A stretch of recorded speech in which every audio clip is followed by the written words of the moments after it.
So today we're going for a really short lecture because that is all I know about textures. No, I actually know more, but I don't want to dump everything on you. Also, it's very fragmented knowledge. So maybe in some future time you'll get a fully fledged, streamlined and well-designed lecture. Now it's just like here, texture, here's model. What can we do with that? Okay, the sources, as always, are basically real-time rendering and wait, someone is missing. Anyway, know it from the other slides. So what is the actual problem? The actual problem is how to get more realistic in the way you create stuff in 3D worlds, in virtual worlds. And it's actually fine if you have a simple model. Actually, here, I'll get it.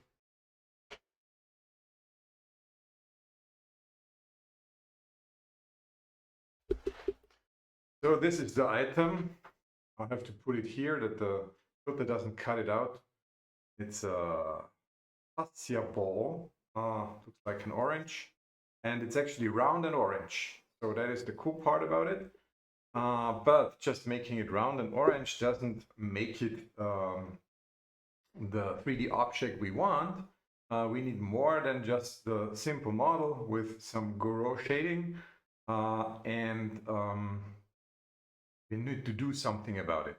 So what you typically do is you create a surface that has more detail to it, and one of the details that you can look at is a rough surface with small notches. There's also a theme and the logo. So the logo you might be able to see, that's the green dot here. Don't tell you what's on there. No advertisements in the stream. I don't get any money from those people. I don't want to actually. Fine. I don't want you to endure through advertisements. And if we model those small notches, which you can actually see here. Oh, that's so nice. I actually have such a huge mouse pointer nowadays. My bad eyesight. I can show it to you with the mouse pointer. There is also a little bit of a logo stamped in, and that's the photo of the object, and that might be something that is modeled with a lot of triangles. So that's not what you do. What you actually do is you texture it because you don't want to have too many triangles. You approach it with putting some additional information on top of it, and just to make it easier, think of an image that you apply to the surface. Not necessarily an image, it's data encoded like an image. It can be the roughness or a specular component at a specific point. You can have the color, reflectiveness, or opacity texture encoded in the data. And what you actually do is for each point on the surface of a model, define a function. And this function can then give you back the data you need. So f of u and v. So u and v are more like x and y. X and y are already taken in 3D space. So use u and v. Think of it like finding position on 2 dimensions. And the function gives you back whatever, a value between 0 and 255 that might be the reflectiveness or the opacity. But it gives you back a vector where each of the components is between 0 and 1, and then it's the normalized color. So all those things can be inside a texture, of course. So what you can do is you can basically look up data from an image. So we say there is a cube and there is an image, and we put the image on the cube with the function f, u, and v, and we put here the broadcasting station up to here. So that's the basic idea. And then we have a cube that has a photo mountain with a broadcasting station. Just to give you some regional knowledge, that's main broadcasting station in Carinthia, Dobrac. You can actually see it from Ostbucht of Wörthersee. And no, there hasn't been so much snow on Dobraj since the last 5 years or something like that. It's an old photo. So of course you can put the texture on every surface you can find, but that does look weird oftentimes. So what you typically do is you wrap a 2D image around the 3D mesh. Consider wrapping a present, and for cubes that's pretty easy. So if you wrap Christmas presents and you have a rectangle base form box-like stretched box, then wrapping a present with paper is pretty cool. But if you have something like a potted plant with a lot of leaves, that turns out to be really hard to wrap each leaf. And that's the actual problem of unwrapping. So you can, first of all, you wrap a texture around the model, but to create a texture, you typically take a model, then say you already have a texture, then unwrap it, then you get an image, and then you paint the image or put data on the image, and then you map it back to the 3D model. So wrapping, unwrapping are terms from 3D design. Okay, and that would be, for instance, six-sided die. Yeah, so please take this image by heart because you need it for your exercise. Your exercise would be to texture a six-sided die. And each of the sides should have a different texture indicating the number that is up there. So you can put on the head. Very nice submissions. So just we'll point out that two of them. One would be a texture where there were flowers on the side, and the number of petals would indicate the number of the side, or the score of the side. And another one was little penguins, so it was obviously a Linux die. So one penguin instead of one dot, up to 6 penguins for dot. But as you can see, a lot of empty space that is not used is here, so you can paint out anything in here. You can say that is penguins forever. Absolutely. You can use this empty space to put in something like great, awesome texture ripped off the internet from some anonymous site. No, of course, give credits to the author of the texture if you're the author yourself, so put in your name here. But what you typically do is you try to not use up too much of that stuff, so you need 6 sides, so maybe the unwrapping process gives you something like that, but you can manually unwrap it, then you clear the empty space in. Also, image compression typically works best if nothing is in there, if it's just white or just black, just one homogeneous color. If you write something in there, then of course the image is not practical. Yeah, that's Earth. As we all know, Earth is flat. So I don't know why nobody lives at Antarctica, because it's so big, obviously.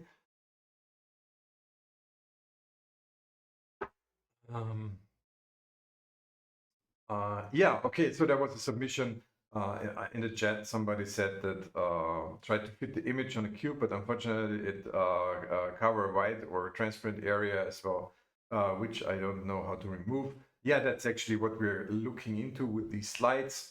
So the wrapping and unwrapping process is something that manually is not really funny, but it's doable. That's actually the exercise. So I think I received your exercise because it was for the speed run.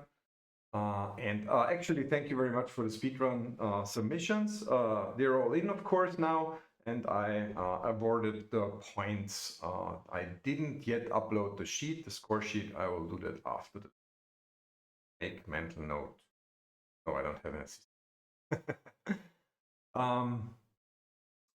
Okay, so that would be the texture of the Earth, and it's unwrapped already. So big spoiler, I'm very sorry, but Earth is not flat.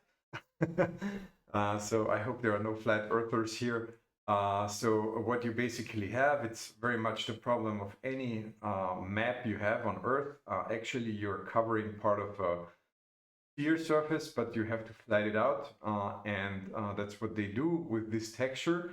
And that also means that the very last row and the very first row of the picture are actually just 1 pixel stretched out over the whole side.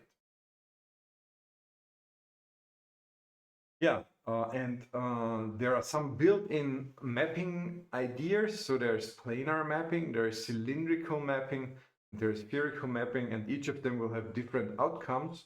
So automated mapping routines do work for some primitives, for instance, spheres, and then have a spherical mapping that works out with the NASA Earth image. But oftentimes you have more complex models than just the basic. So what you basically do is, for the projections that cannot fit the model, map between the model surface and the texture. So you say that this vertex is here, this vertex is here, this vertex is here, and so on and so on. So that's basically what you do to put a texture on top of a 3D model. And with that, you can actually create a 3D image that is a die, and use it in your virtual world. That's the so also what you do is you put them in either in real numbers, like where you go here 512 pixels to the right and 512 pixels down, then this would be 512, 512. But what you can also say, you can use it relatively. So for instance, this is 1/4 of the length here, and this is 1/3 of the length here, and then map it to this point. And the whole idea of using relative coordinates is that you can exchange the picture. So you start with a really small picture, and then you think, oh, I need to zoom in onto my die, and then I don't see, I see a lot of errors in there. For that, you can then actually use a bigger texture. And yeah, then we already go into levels of detail. So where you provide multiple textures, depending on the distance between camera and model. So many, or actually most of the game engines can do that out of the box. And that's why you map it typically relatively. So that would be the whole idea.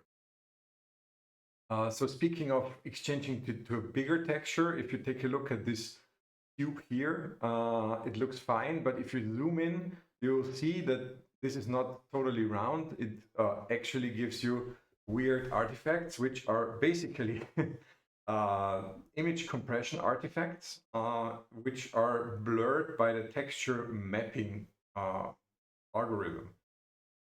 So I think we talked a little bit about DLSS already, and that would be a texture mapping algorithm, or that would include already texture mapping algorithms which can do better than that. But you don't want to do that for each and every texture. So what you try to do is not to zoom in too much, or use higher resolution textures for those objects that are near to the camera. The options and level of detail algorithms then would select the right texture based on the distance of the camera. The good idea or the engineering solution. What you can also do is you can repeat textures. So this is one image I cannot reproduce because I neither have the texture surface anymore. So it was a cotton, some cotton cloth we used to cover something. I took a photo with it with Adobe application that creates automatic textures. This quite some years ago, so I believe there are much better things like that. And then you can put the texture somewhere, and that would be the same texture once per side. That dot here, not intentional, but it really helps because you can see the dot here and here and here, so it's the same texture. And you can repeat the texture here. And if you look closely, and that's really cool, because if you have a monitor that is better than the beamer in the lecture hall, then you can actually see it. What you have here is you see a little bit of the tiles that you have with the textures, although this is already a texture that can be repeated. So the upper side should seamlessly connect to the lower side of the image. So if you repeat it, that you don't see the seams between the textures. In this case, you can see it. It's 5 times per side, so you could see 1, 2, 4. I can see 5 lines counterproductive for 5 times per side. So maybe I just imagine it. That could also be the case. But that's the downside of repeating. That at some point it gets boring, like sound loop. What you can do is, if you have a texture that doesn't fit too well together, you can wrap or repeat it like that, what we did actually, then mirror, which works out most of the times rather okay-ish.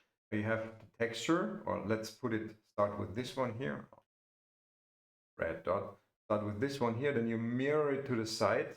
So of course it will seamlessly connect with the last pixel row because it's basically the same pixel row, and then mirror it on the other side, and also up here, and that totally works out. That's a very good algorithm to use textures that are repeated.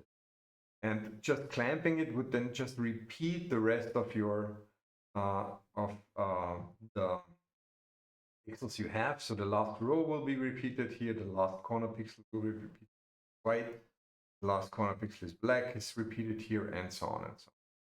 So that's the what else do we have? We can have procedural textures. So there is the lecture on. I can start talking slower because such a big lecture. Just take away your time by talking really, really slow. No, let's enjoy that. You don't have to come in, or you don't have to come in, and have more time for coffee.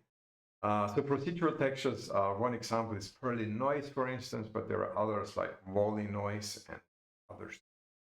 Voronoi diagrams. Not go there. There's a specific lecture on that, advanced topics in computer graphics, for procedurally generated content.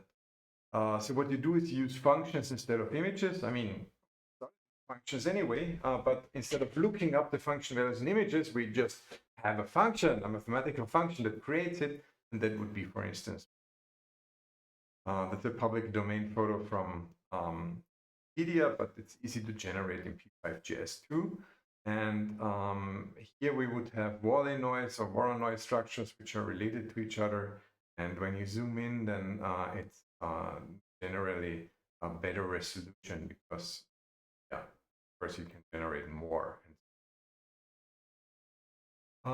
Yes, I have to check the chat at some point. Is the chat still alive? Yes, but no questions. That's good. So what kinds of textures do we have? Image textures define the color of a pixel through UV mapping, and images can also carry numeric information beyond images, just data. For instance, the alpha channel, how transparent is an image. You can include roughness, which then basically gives you how rough or how glossy a part of the image is, and so on and so on. We could actually Blender installed here. Looks like it. Wait, I have to search for Blender. Should be here. No. Hello, Blender. I did download it at some point. Search it. Blender. Oh yes, it's here. Where is it? Oh, here. Great. And here we go. And it's okay.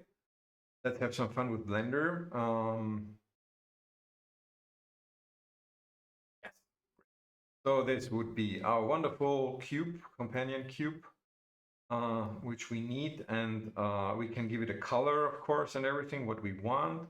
But what I actually want is to go into shading here, and then I can actually see more. This is just lighted up by an HDR texture, so it gives you some.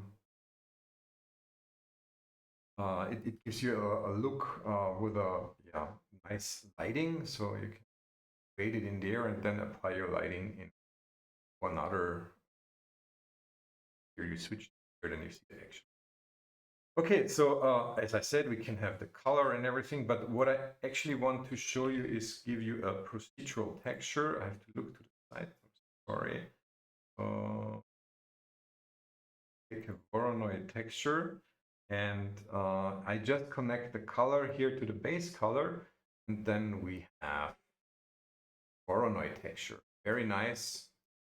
Yeah, can be used in any game. In any game that features confetti, and it just changes the color. So instead of using a picture, I now have the color from this function. What is also very interesting, we can use, instead of the color, we can use the distance to the Voronoi point, and then we actually have a structure which is called volley noise, and that's fun because you can then have change it here. And what you can do with this image texture, instead of putting it into the base color, you can control, for instance, the roughness of an image. That works well. So there should be glossy parts. Oh yes, from the side you can see it. There should be glossy parts and rough parts. Work out too well. But what we can also make it like metallic. Then some parts are metallic. Combine it with the roughness, and here we have a new interesting picture, which gives us some specular highlights depending on where we look at. So very interesting texture. But again, this is not changing the color. That's the interesting part here. And we can still change the color. And then we combine both. Can you see the effect? Now we have some glossy parts inside those Voronoi cells.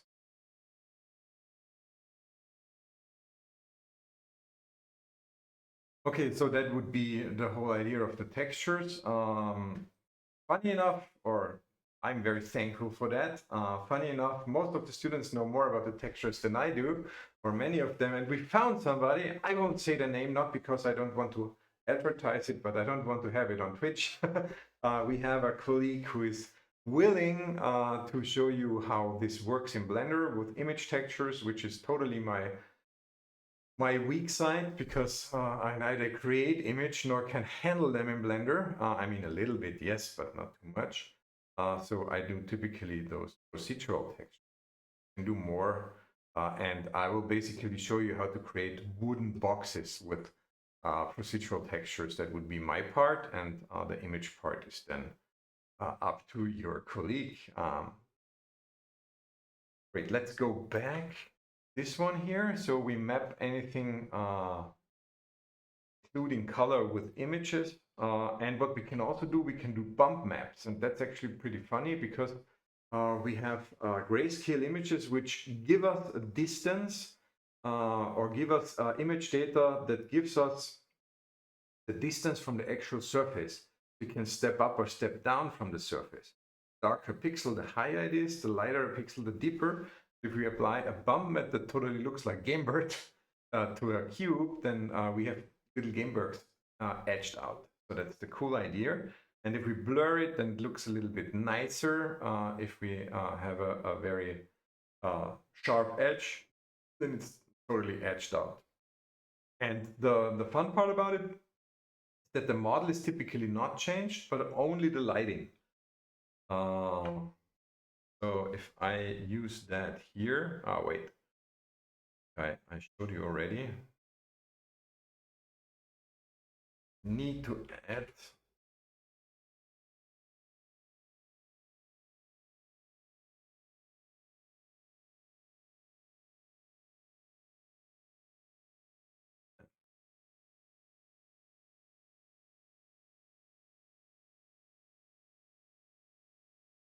nothing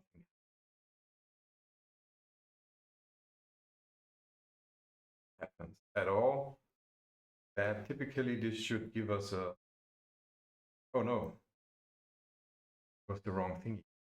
Yeah, and now here we are. Now it actually should give us some shading based on that. I removed the other two, and the color should be adapted. Doesn't show.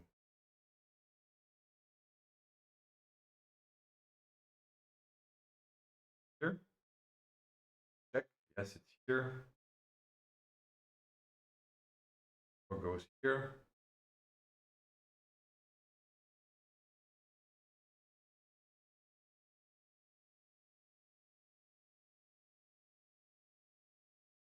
Oh, it's actually a classic. Yeah, that's a classic. Didn't prepare for that, so something I wanted to show and doesn't work. Anyway, you use typically the bump map here and then put it into the normal, and at one point you can basically hit. I'm not sure. Or maybe I put in a color ramp or something like that, but it's some point.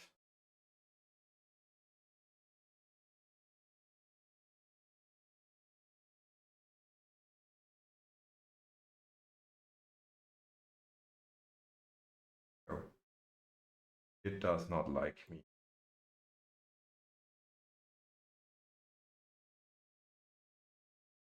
I don't know. I'll find out next time. Promised. Okay, but there is a very nice online tool which we can use to take a look at that. Thank you to this project.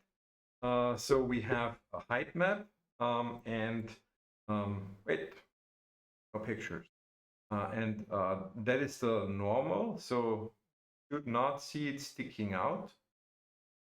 And if we put it as a displacement, then we should actually be able, wait, should actually be able to see it from the side.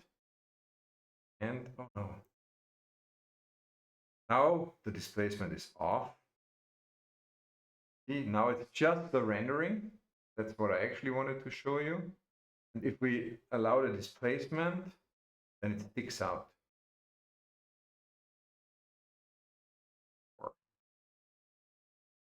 Stick out more, yes. Then you can see that from the side. There a gravel picture? No. Normal map.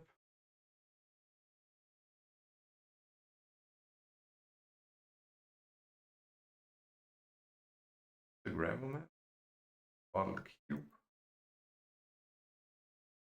Here.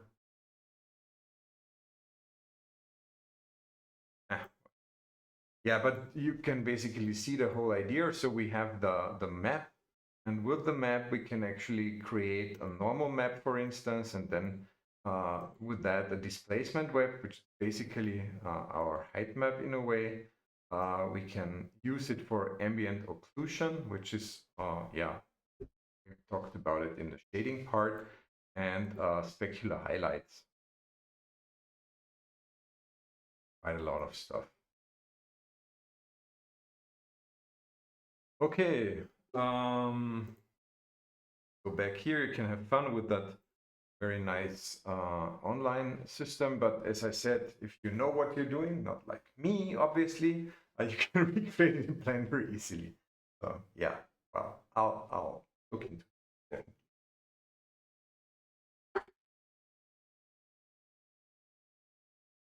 Okay, so this is not an example for bump maps because I had it as an example for bump maps, but it actually isn't because you can see at the corner here that this is a displacement. Displacement changes the model, while a bump map just changes the shading.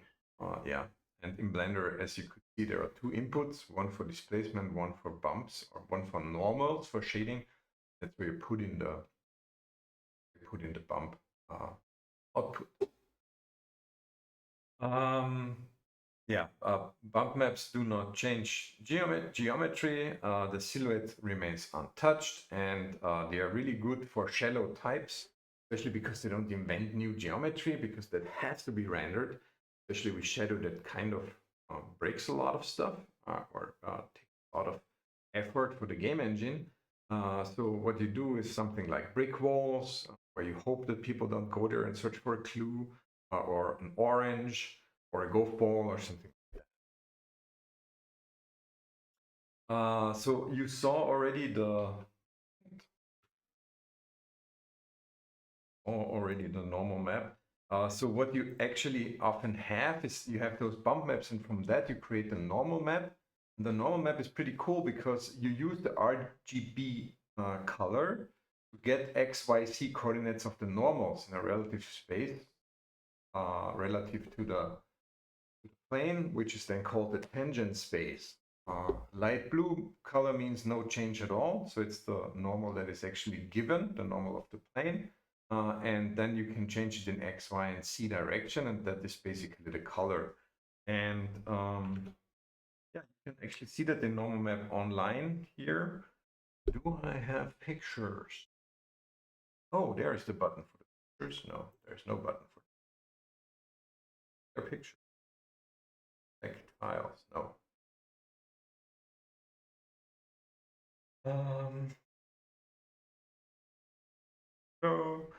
So it creates a normal map from the height map, and that's the cool idea, that you don't have to think about the normals, but based on the height map, it creates them. And you can go crazy by creating the normals yourself, but that's that you don't have to. Based on one channel height, the difference to the actual surface pixel along the normal then creates a normal map that can then be applied based on the shader or based on placement algorithm.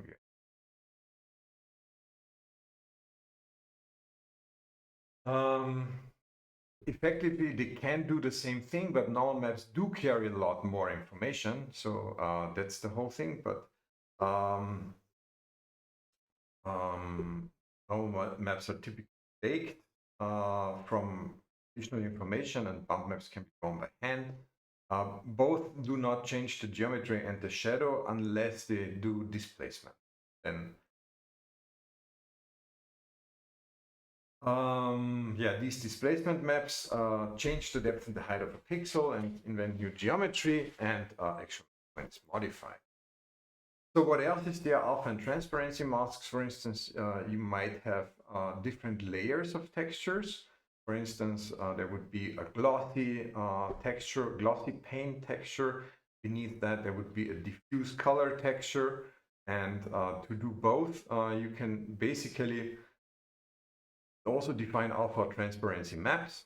For instance, you have a glass, drink from a drinking glass, and this has a distinct bluish tint, and inside there's an whatever piece of orange, and of course it's shaded by the transparent texture of the image from the drinking glass. That would be the whole idea. For instance, you can a dirty glass or thin leaves that shine through. Okay, let's get our hands dirty. What we can actually do is we can use those textures in P5.js. So we need to have this texture image, load the image, and say texture mode image.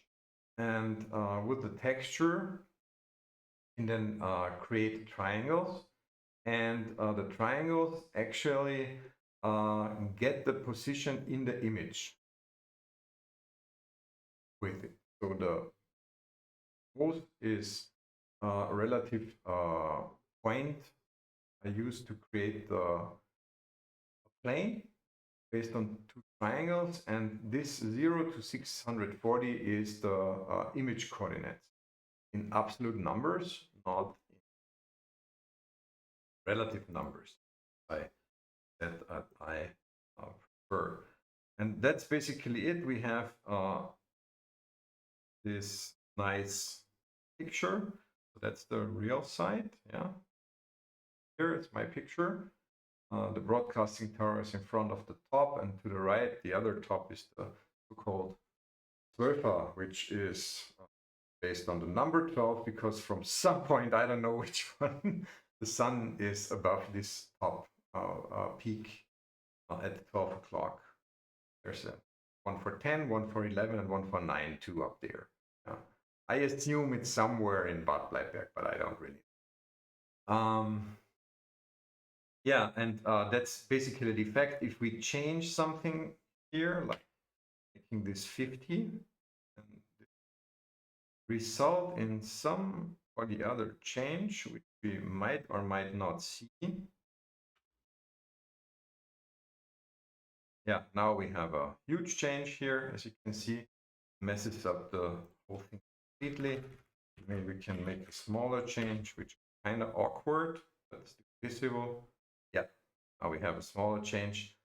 So in the center, you have the main diagon, and there it doesn't map.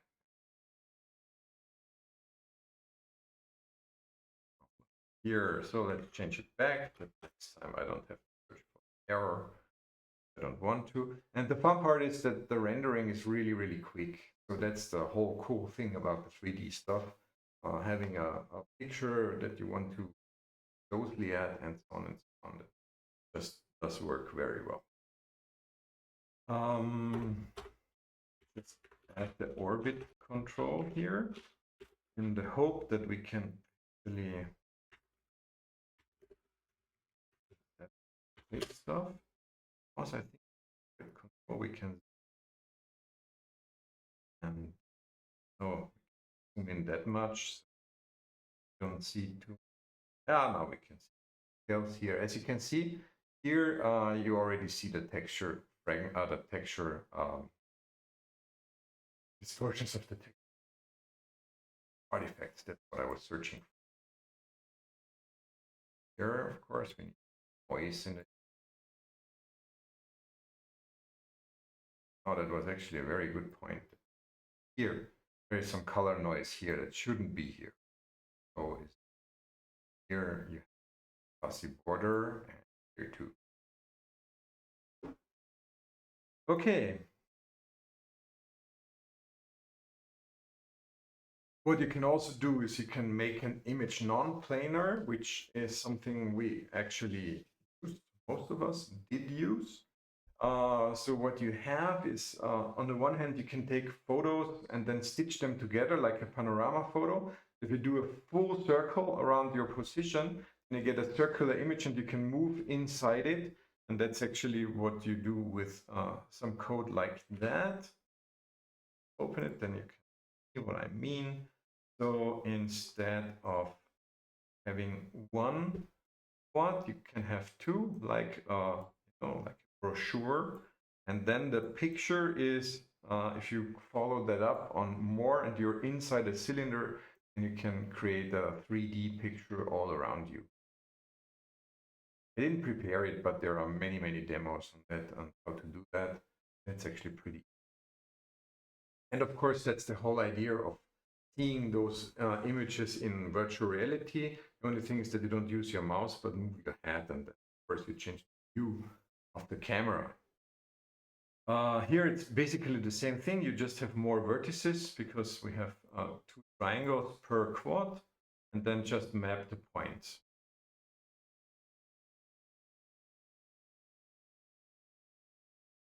And of course, the Earth is so basic that it can work with very few commands. No, actually what we do is we apply the image on the sphere, and if it's spherical projection, obviously it's either standard or P5.js can do it anyway, then we can create Earth. Enough. Yes, and here is Earth is. That is actually a really good question for the audience. I think it's rotating in the right direction, isn't it? It's Asia gets earlier into the morning than Europe. Pacific, then the switch. So Japan, Australia are already at the afternoon. We're at nearing lunchtime, together with in Africa, and then South America and North America come into the picture. I think it's rotating in the right direction. So that's cool. It was not intentionally. Okay, so not much in there. Texture, image, and sphere 150. So yeah, these are basically the commands. You have to load the image, and as I said, you can actually get the image from.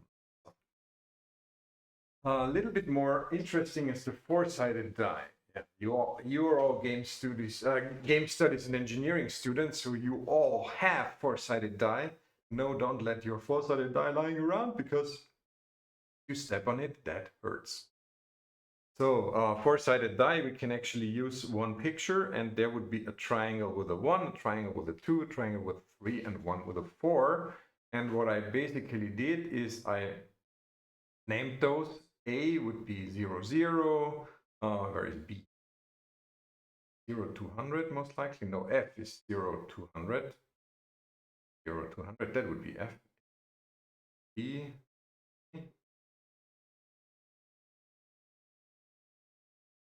I have no idea.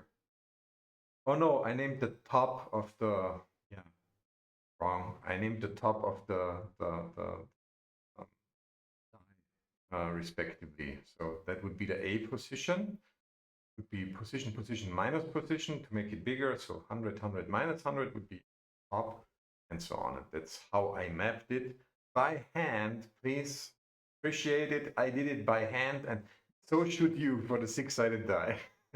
Please try it by hand. That's the whole idea. I know there is Blender. I know there is ChatGPT, but those things let us look back into the early ages of computer graphics and appreciate the problems that they had at this point. And if you think, why did they do that?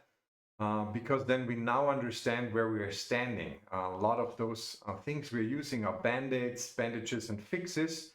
And altogether, if they break apart and we need something radically new, then we need to step back and actually know what people were doing years before. So exercise 7. And that's actually academia, yeah? If you just want to do programming, then you don't need to study game studies and engineering. That's where we communicate the understanding. Yeah, that's different competencies that we try to communicate in a master program compared to a bachelor program, of course. Yeah, and that would be, no, that's not what you should do. I'm only extremely proud of it because I did a tutorial that does that in Blender. But what you should do is create a six-sided die in P5.js. You can start with Sketch 03 and see the examples shipped with P5.js. Then paint or download a texture and map it correctly. That would be your idea. So as you can see, this four-sided die does solve a little bit of the problem already, but with a different kind of die. And that's what it should look like. Yeah, something like that should come out. Not necessarily the same picture, but yeah, you know what I mean. That's the whole idea. I think 11 people already submitted, so I'm talking mostly to half of the choir. I'm preaching to half of the choir, not more. Yeah. Please, if you have any questions, put them in the chat right now. Other than that, I'm basically finished with the lecture. Yes, sorry. And here we are. I pressed the wrong buttons again. I'll stop recording